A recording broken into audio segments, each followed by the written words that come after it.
bem-vindo a mais um Papo de Gestão, o podcast da Associação dos Municípios Alagoanos. Aqui conversamos com todo mundo que pode contribuir com as gestões municipais e com o fortalecimento do municipalismo.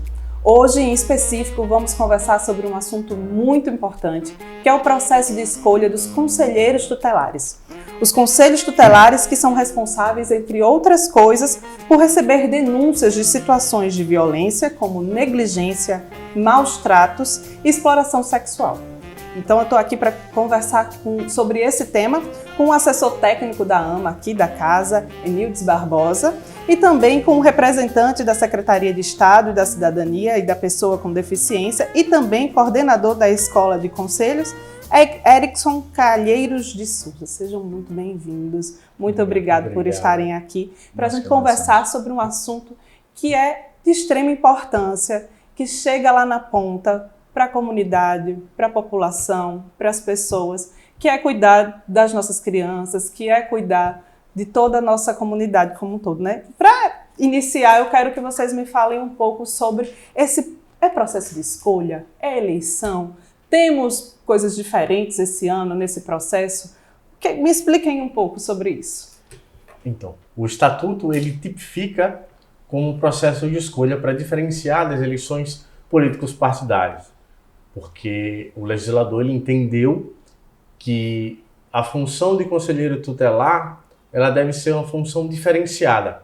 Então ele coloca como um processo de escolha, onde a comunidade, o entorno, aquelas pessoas que mais precisam, vão lá e escolhem o conselheiro, aquela pessoa que vai, nos próximos 4 anos, zelar pela política da criança e do adolescente no município. Inclusive, Débora, é uma das coisas que eu parabenizo a AMA por essa atitude dela em promover esse bate-papo, que nosso hoje, há uma diferença muito grande nessa construção, processo de escolha e eleição.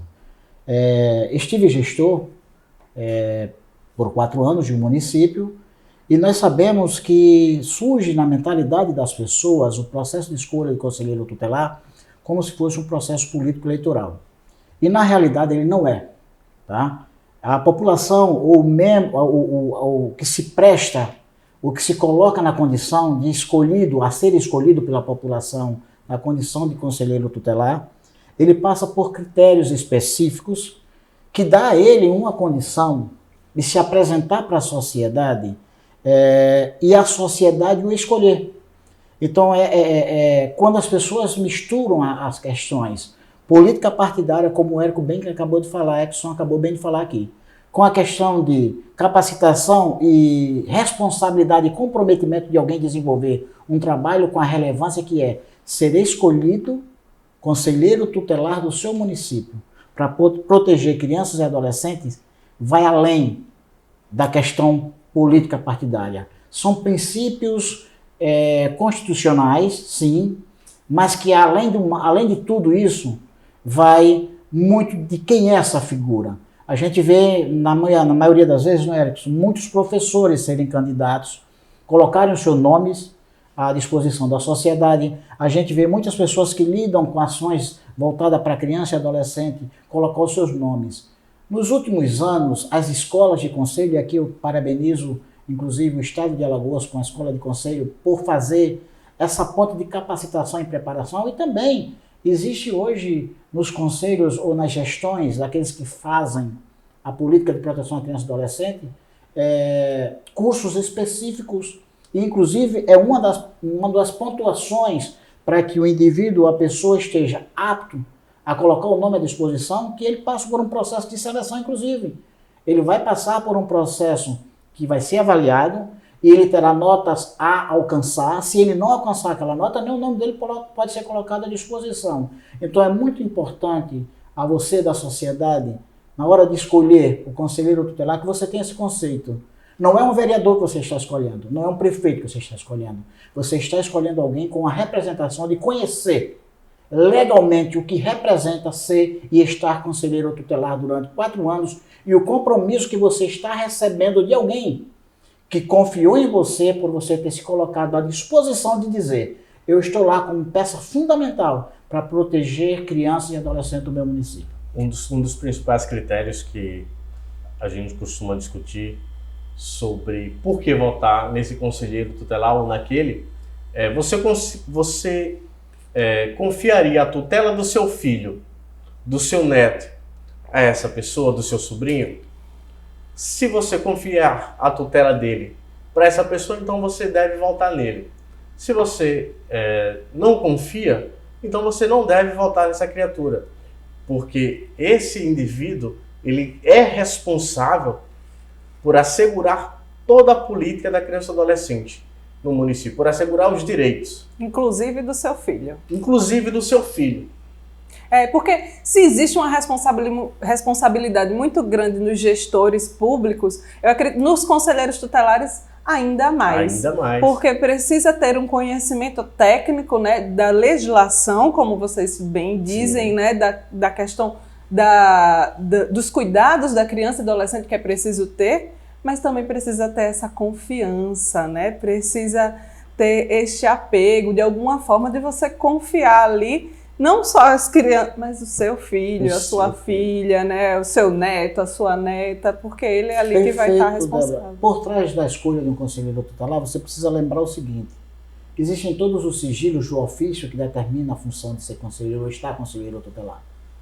Uma pessoa que ela não tem uma índole dentro do município, ou um princípio básico, ele pode ter sido aprovado, porque o conhecimento técnico você adquire com a leitura, você conhece ou você participa e você pode ter uma boa aprovação. Mas eu gostaria de enfatizar isso.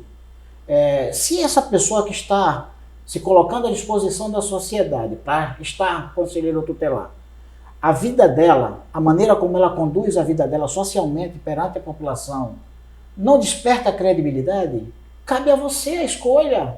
Cabe a você, como o Érico bem falou, a responsabilidade de entender que amanhã alguém vai chegar no conselho tutelar e vai formular uma denúncia e que essa pessoa que está no conselho tutelar, infelizmente, tem um mau costume, como a gente está num bate-papo, posso dizer com clareza, essa pessoa vai sair na esquina, na primeira esquina que tiver, falando o caso que aconteceu dentro do conselho tutelar. Vai colocar essa criança, expor essa criança, expor o caso. Então, na hora de escolher um conselho tutelar, o compromisso é maior, é tão grande, que você precisa enxergar exatamente o que o Érico acabou de dizer. Hoje pode não ser meu filho, hoje pode não ser minha neta, mas amanhã poderá ser. E a pergunta que eu faço e deixo sempre essa interrogação ao longo de sempre das minhas oportunidades de falar sobre isso, que eu amo. É uma área que eu amo. A área de assistência social e a área de proteção à criança e adolescente é uma área que eu amo. Como é que eu estou escolhendo meu representante legal dentro do conselho do município? Mais que tudo, porque a gente sabe, Débora, às vezes, e a gente conhece que financeiramente essa função hoje no Brasil, inclusive é uma pauta nacional que a gente tem brigado muito para que haja um piso nacional para conselheiros tutelares, para que eles possam ter dignidade também, porque é complicado você jogar, sabe, Edson, e aí eu estou falando de uma casa municipalista e tem grandes gestores, deputados, senadores, deputados federais que podem nos representar nessa causa específica. Não é justo, ou é injusto com um conselheiro tutelar quando ele está com um salário que ele não tem condição de sobrevivência, e como é que ele consegue sair muitas vezes para promover essas ações de acolhimento a crianças, a filhos dos outros, vamos dizer dessa forma, e que ele, na realidade, dentro da sua própria casa, está enfrentando problemas. Então, é um clamor nacional que a gente possa ter no Brasil logo, logo, porque as conquistas estão acontecendo. A gente tem visto o Brasil cada dia mais passando por transformações e a gente imagina que proteger criança e adolescente é proteger o futuro do nosso país, da nossa cidade, do nosso estado. Então, tudo quanto for feito por pessoas e figuras que representam a proteção a essa criança, precisa sim de salário, ambiente digno, conselhos operantes, equipamentos à altura. Então, nós, enquanto casa municipalista que somos, ama todos os gestores, todos os nossos associados, tem na sua mente, no seu propósito, construir um conselho tutelar para que ele tenha também a tranquilidade, não ter que estar respondendo, porque a gente sabe que acaba, de uma certa forma, o gestor sendo responsabilizado por fatos específicos que são gerados no maltrato, na condução da proteção à criança e adolescente. Quem responde normalmente é o prefeito da cidade, porque a gente tem um Ministério Público a quem eu me reporto com muita humildade, mas tem sido um grande parceiro da gestão municipalista, tem sido um grande parceiro dos gestores, dos prefeitos e principalmente dos conselhos municipais de criança e adolescente, do Conselho Estadual, do Conselho da Escola de Conselhos, para formular exatamente isso, oportunizar que o conselheiro tutelar, que vai ser colocado e condicionado e levado a uma função, execute com perfeição o seu trabalho e com a proteção daqueles que realmente protegem a criança e adolescente. É uma grande responsabilidade, né? Sem dúvida. É preciso que se tenha estrutura, que se tenha reconhecimento, né, de um trabalho que é extremamente importante e que tem essa importância para a população. E aí, só para enfatizar aqui, eu trouxe até alguns números para trazer essa responsabilidade para as pessoas, para lembrar que às vezes a gente pensa que são casos muito distantes de nós e às vezes está ali do nosso lado e a gente não sabe. Em 2022, Alagoas registrou 952 casos de violência sexual contra crianças e adolescentes. Deste total, conforme dados do Ministério da Saúde, 312 tiveram como vítimas crianças de 0 a 9 anos. Este ano, de janeiro a março, já foram 226 ocorrências. Gente, é um número muito grande. E aí, de onde é que está a responsabilidade? De onde é que por quem a gente pode clamar? O primeiro passo está ali no Conselho Tutelar, não é isso? O Conselho Tutelar, nesses casos, ele aporta, não só nesses casos, mas de forma geral, ele aporta e garante os direitos da criança e adolescente. Ele é o órgão que constitucionalmente vai assegurar isso. O Estatuto dá a ele essa primazia, cria essa instituição especificamente para isso, para zelar com mais apreço pela integridade da criança e do adolescente. Isso é importante. O Conselho Tutelar, de forma geral, ele, em Alagoas, ele vem fazendo um papel excepcional. A gente sabe das dificuldades, a gente sabe das particularidades de cada conceito, de cada município. Mas, de forma geral, eles vêm trabalhando incansavelmente. Meu amigo aqui, Eunides, falou no início sobre a questão salarial. Isso é um entrave. Agora você imagina, o conselheiro tutelar tem que trabalhar em regime de dedicação exclusiva e ainda ter que, às noites, se deslocar e fazer um atendimento. Porque se surgiu demanda à noite e eu estou de plantão, eu tenho que ir. Ou seja, legalmente eu já estou excedendo as minhas 40 horas que é previsto legalmente. Mas isso daí é uma excepcionalidade do cargo, da função. Eles são, dentro da função, pessoas excepcionais, pessoas abnegadas, né? Eles dão aquilo que ele tem de mais precioso, que é o tempo, para garantir e assegurar os direitos de crianças e adolescentes. Um dado importante que você falou sobre a violência sexual, nós lá em Rio Largo, eu sou de Rio Largo, tive a oportunidade de, junto com o Ministério Público, desenvolvermos um projeto lá chamado Fitinha da Proteção. Inclusive é um projeto de renome a nível nacional, onde nós incentivávamos e instruíamos crianças e adolescentes a fazerem denúncias de forma simples, com uma fitinha. Simplesmente, como é que eu vou fazer a denúncia? Tinha todos os dados nas fitas, na fitinha da proteção, que é igual aquela fitinha do Nosso Senhor do Bom Fim. Uhum. Simples, barata, baixo custo. Acessível. Super acessível e que deu certo. Nós conseguimos um aumento em 6 meses de 72% no número de denúncias de abuso por parte das escolas. Ou seja, é algo que dá certo.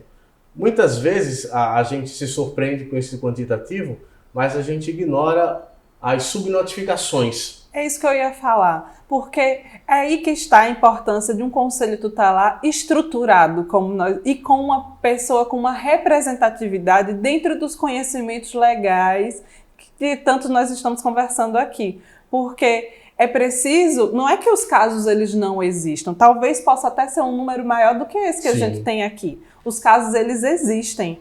O que precisa ser feito são políticas públicas em que a gente possa ter conhecimento desses casos para a partir disso agir. Então eu acho que a grande diferença está aí, porque a partir disso, a partir do momento em que se tem conhecimento desses casos, não é que eles aumentaram de uma hora para outra, eles sempre existiram. Foi estimulada a denúncia. Estimulando a denúncia nesse caso e que se tenha conhecimento e que os conselhos tutelares possam de fato agir com estrutura, com reconhecimento e tudo isso, a partir disso vai existir uma política em que as pessoas comecem a repensar esses casos, né?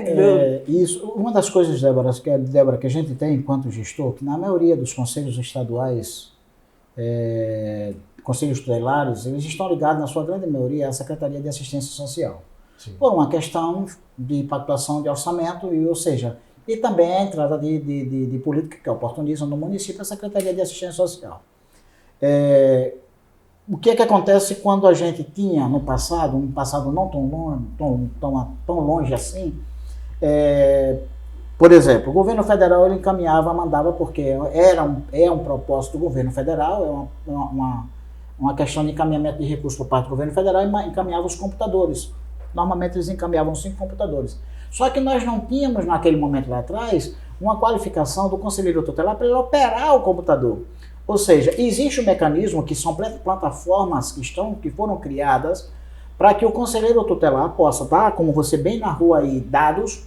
A gente só consegue construir, enquanto gestão, a gente só consegue construir oportunidades, o mecanismo de proteção, quando a gente tem números. E um dos grandes problemas que nós tínhamos no Brasil, e principalmente nos estados do Nordeste, era essa ausência de informação no que diz respeito a dados. Por exemplo, se dizia muito, o município X tem tantos casos de violência, mas e daí? Aonde? Quando? Qual é a região que isso está acontecendo? Qual é o bairro que é o foco? Tem uma questão voltada para o trabalho infantil. Tem muitas crianças trabalhando na orla, vendendo quadrinho, pintando quadrinho, que depois eu vou até narrar um caso específico do município que eu trabalhei. Mas onde é que estão essas crianças? E tinha um conselho tutelar, que tinha o terminal para fazer essas informações e formular quantas abordagens, quantas crianças, quantos abusos, mantendo, evidentemente, o sigilo do fato, da ocorrência. Tem fatos específicos que nos dá gráficos com a condição da gente oportunizar. E no passado nós não tínhamos. Então evoluiu que hoje eu fico muito feliz, eu tenho participado de alguns encontros com os conselheiros pretéritos escolhidos a conselheiro tutelar e tenho visto a clareza dessas pessoas. Inclusive é uma das exigências hoje que a pessoa, para poder concorrer a ser qualificado, a escolhido conselheiro tutelar, ele precisa ter conhecimentos específicos de informática. Gente, e também esse ano eu estava vendo que houve a parceria do Tribunal Superior Eleitoral, não é isso? E também do Tribunal Regional Eleitoral. E a partir de agora a gente vai ter o uso de urnas eletrônicas, né? Queria que vocês explicassem um pouco isso, quantos municípios adotaram, como é que vai ser esse processo? Certo. Hoje, em nossa Alagoas, 96 municípios aderiram às urnas eletrônicas. Alguns não quiseram, motivos outros, mas cabe a eles, enquanto Conselho Municipal, decidir a melhor forma como ele vai proceder. Mas as eleições vão acontecer As eleições em todos os vão municípios. acontecer em todos os municípios. No dia 1º de outubro, é uma recomendação do CONANDA, está na resolução, que a eleição seja... A eleição não, que o processo de escolha ele seja feito de forma unificada, nesse dia 1º de outubro. Claro que existem particularidades, municípios que não vão conseguir cumprir essa data e, consequentemente, vão ter que realizar em um momento posterior. O que o Estatuto define é a data de posse. A data de posse é 10 de janeiro. Então, no dia 10 de janeiro, todos os conselheiros têm que estar escolhidos. para que eles possam tomar posse. O que é que pode levar o município a não realizar, por exemplo? Uma catástrofe, um problema, ou sazonalidade, ou questões, por exemplo, nesse caso nosso, que também é uma grande, vamos dizer assim, um grande momento para o Conselho Tutelar no Brasil, porque serão mais de 5 mil os municípios a realizar o processo de escolha de conselheiro tutelar com urna eletrônica. Primeiro, para dar mais legitimidade ao processo, que isso é uma peça crucial e mais importante, a tranquilidade do eleitor saber que depositou o voto ali através de uma urna que ele já conhece, que já tem ela disponível durante os outros processos, certo? E aí tem uma questão que a gente sempre, eu sempre costumo dizer, o município que não realiza, não há penalidade, por exemplo, como bem o Erickson acabou de dizer, 96 se inscreveram aqui em Alagoas, mas os 102 municípios vão realizar, porque hoje o município que não tem, ou não tem como, até porque aí sim, o gestor, e aí a gente fala enquanto gestão municipalista, sabe muito bem disso. O município que não tem conselho tutelar, ele automaticamente vai ter um enorme número de processos que vai ter que responder e vai ter que justificar. Então os municípios terão. Agora a questão da urna eletrônica para a gente foi uma grande conquista. Nasceu dentro daquilo que é os movimentos, que a gente sabe que apelaram e pediram muito para que isso acontecesse. O Supremo, o Superior Tribunal Eleitoral, ele comprou a ideia. O governo, por sua vez, se colocou à disposição para ser parceiro nisso tudo, porque a gente sabe que existem custos, né? E depois o Erickson até vai destrinchar um pouco essa relação em que diz a custo, porque era um grande problema nosso, Débora. Quando nós entramos nesse processo, com um grupo de trabalho em que eu fui escolhido enquanto AMA, aliás, o prefeito André, prefeito de Mar Vermelho, foi escolhido para fazer parte desse grupo de trabalho junto com o tribunal, junto com os conselhos, e quando eu fui colocado, era uma das grandes preocupações que a gente tinha, tanto que nós tivemos 2 datas para apresentar a solicitação dessas urnas eletrônicas, e a gente, nessa primeira data, a gente tinha um número de 20% dos municípios que tinham aderido, e depois de um compromisso nosso, enquanto AMA, que sugerimos que fosse feita uma ata, e nessa ata foi composta de dizer que o município estaria apresentando, existe um medo. Qual será o valor para que a gente faça o processo de escolha com as urnas eletrônicas? E aí se gerou um certo temor por parte dos gestores, nossos prefeitos, que a gente não sabe quanto é, qual o custo disso. Mas aí depois da sensibilidade, tanto do Ministério Público como do Tribunal Regional Eleitoral, de dizer assim, nós estamos pactuando a solicitação de vocês com uma questão, se o valor apresentado estiver fora de uma realidade de orçamentário do município, automaticamente vocês partem para o processo inicial, como era executado lá atrás, com as urnas sem que seja eletrônica. Mas, graças ao grande empenho dos conselhos, dos que participaram desse grupo de trabalho, o próprio TRE mesmo, e nós, enquanto AMA, a gente conseguiu enxergar e conseguiu fazer com que as coisas aconteçam de uma forma que hoje nós teremos, sim, 96 municípios, né, Érico, com eleições, ou com processo de escolha para conselheiro tutelar, com urna, sim, eletrônica, com um trabalho que o Érico está desenvolvendo, e ele vai poder descrever esse trabalho junto aos municípios, mas com a tranquilidade de poder. Antigamente, nós, enquanto gestão, mandávamos nosso carro, vinha a Maceió, buscar uma urninha de lona, ou nós mesmos confeccionávamos uma urna lá para que o eleitor pudesse votar, era aquele monte de papelzinho, e depois nós amanhecíamos a madrugada contando o voto no papel, com o Ministério Público, a quem eu louvo porque tive a oportunidade com a gestora, com a promotora do município de Maragogi, amanhecermos ali horas na madrugada contando o voto, mais feliz da realização, e hoje não. Hoje nós estaremos, os gestores municipais, os senhores prefeitos, através da Secretaria, na sua grande maioria, de assistência social, estarão encaminhando um veículo até o depósito do tribunal, retirando a urna, levando ela preparada para o processo, para que nós possamos realizar. E o custo disso, com a tranquilidade de poder dizer, tudo quanto nós estamos realizando, com a tranquilidade de dizer, não é gasto, é um investimento mínimo, para o grande objetivo que é um processo de escolha, a gente poder apertar, e quando for 8 horas da noite, 9 horas da noite, a gente já saber até antes disso. Imprimiu a 0ª, só basta o presidente da Comissão Especial de Escolha, por sua vez, pronunciar o vencedor. E como é que tem sido esse processo nos municípios? Barbosa falou um pouquinho que eles têm que buscar lá a urna no TRE, Isso. né? Mas precisa também de uma capacitação, dos mesários. Como é que tem sido isso?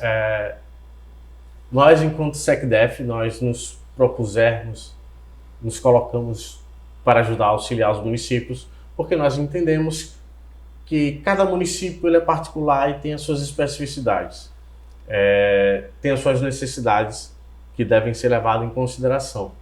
Então nós, desde o início, nos colocamos à disposição dos municípios, nós estamos em contato diário com as comissões especiais, com os CMDCAs, com alguns gestores também das pastas que nos procuram, para viabilizar da melhor forma possível essa consolidação das urnas eletrônicas. Existe todo um rito, todo um processo, todo um passo a passo que deve ser seguido pelos municípios, e não se pode sair atropelando. Então, o que foi que nós fizemos?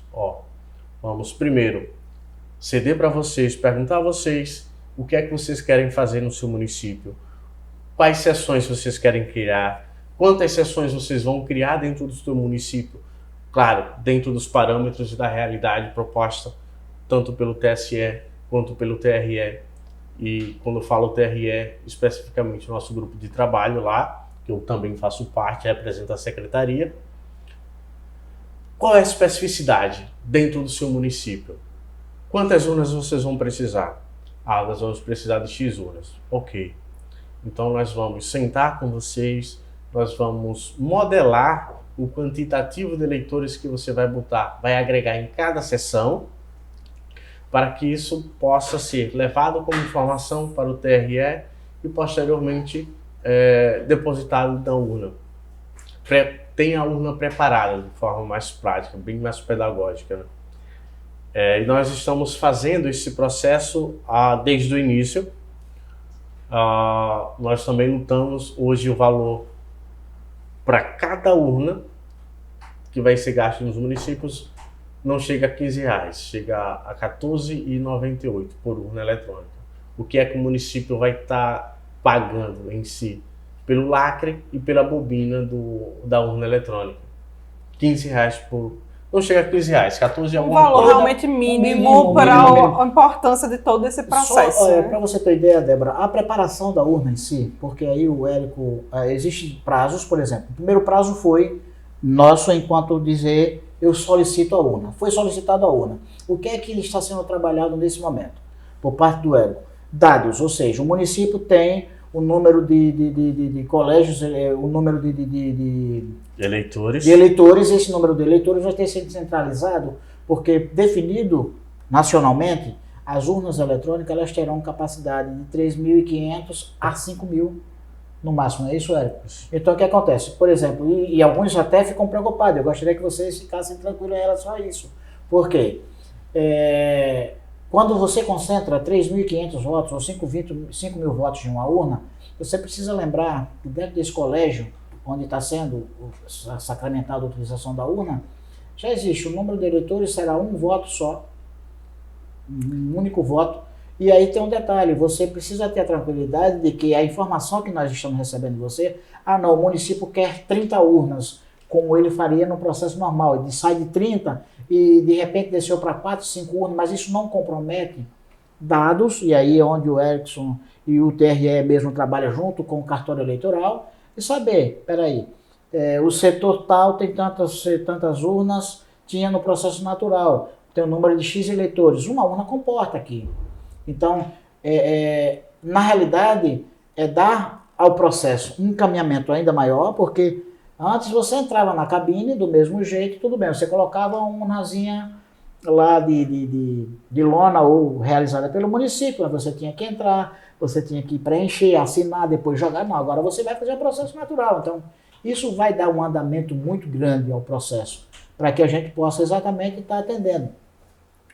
E aí tem um detalhe, sabe, Débora? A questão que era também uma das preocupações, inclusive o Erickson levantou, e na última reunião nossa de trabalho, ele citou alguns municípios que o número de eleitores não chega à realidade daquilo que é a urna. Então a gente diz, o município tal só tem 3.000 eleitores, mas a partir de tantas, ou pior, só tem 2.000 eleitores, e como é que faz? O tribunal, entendendo a solicitação e a necessidade, tanto que amanhã a gente tem uma outra reunião para ter isso definitivamente resolvido, mas as informações que eu tenho, Erickson, é que já está atendido a necessidade, que o município que tem 2.000 eleitores, mas ele tem um problema, porque de repente ele tem 2.000 eleitores, mas o setor é grande, o deslocamento é grande, apesar que todos os gestores sabem, e quando eu falo gestores, eu falo nós enquanto Casa Municipalista prefeitos, nós sabemos que há uma contrapartida por parte do município em acessar ou dar acesso a essas pessoas no processo de escolha, de transporte, para que eles possam ir realizar o processo da livre escolha.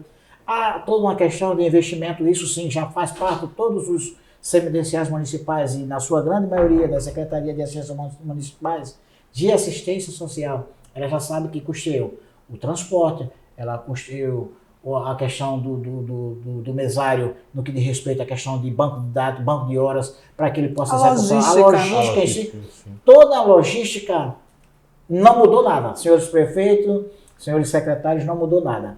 A logística vocês já conhecem, fiquem tranquilos. A única questão nossa é estarmos com as urnas eletrônicas para dar agilidade. E o custo disso, como o Eric bem falou aqui, não chega a 14, 15 reais, a não ser que haja uma necessidade que, como bem citou todos os técnicos do tribunal, muito remota, da possibilidade de uma urna dessa dar um problema ou de uma situação específica que um técnico com a determinada... Até porque os cartórios eleitorais, Débora, ele já tem dentro do seu quadro funcional pessoas completamente aptas. São pessoas que já realizam o processo eleitoral natural. O que foi que, se me permite uma parte, o que foi que nós propusemos desde o início?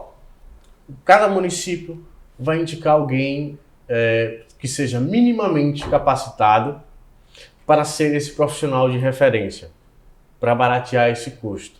Esse profissional ele vai ser capacitado pelos cartórios eleitorais para que caso remotamente haja qualquer problema com a urna eletrônica, ele possa ir lá, saber substituir a urna, saber trocar de forma simples e prática.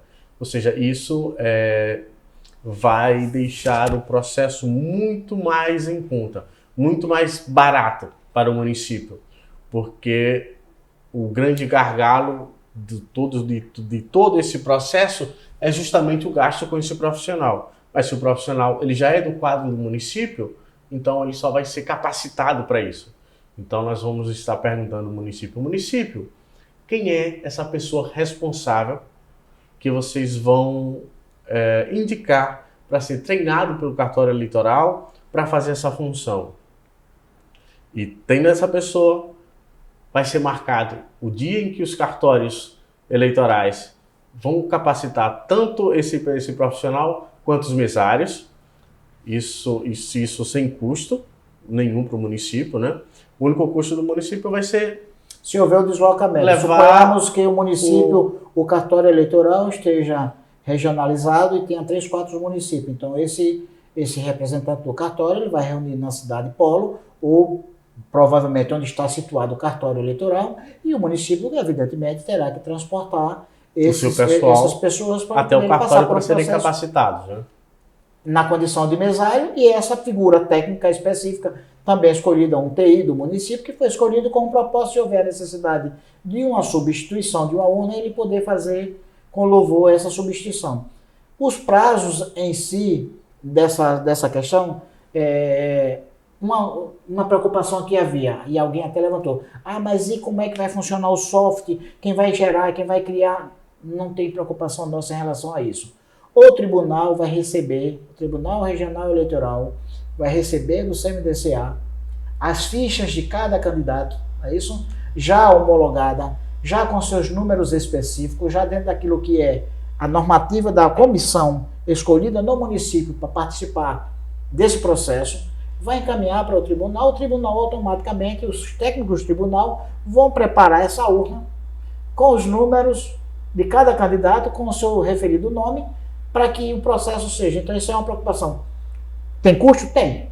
Por isso que eu digo da grande parceria do Tribunal Regional Eleitoral e do Tribunal Eleitoral no Brasil. Eles vão fazer uma compensação. Porque tu imagina, são 112 municípios, ou no nosso caso 96 municípios, que os técnicos vão ter que sair das suas origens, daquilo que eles já fazem no dia a dia, para hoje realizar a preparação de um sistema, de um processo de escolha para conselheiro tutelar. Com isso nós ficamos muito felizes, porque o que era uma grande preocupação nossa enquanto gestão era esse custo. A gente sabe que o pessoal de informática são caros, TI é caro, e o município teria que arcar com isso? Não tem, certo? A nossa missão realmente, como o Érico bem disse, é a bobina e um lacre. E aí sim, disponibilizar transporte para vir buscar essa urna e levar automaticamente para o colégio, para o cartório eleitoral, os nossos membros que estarão participando do processo e o técnico de escolha dele para poder participar do alinhamento para que eles possam estar aptos a proceder o processo de escolha no dia 1º de outubro. Perfeito. A SecDef, ela designou uma equipe.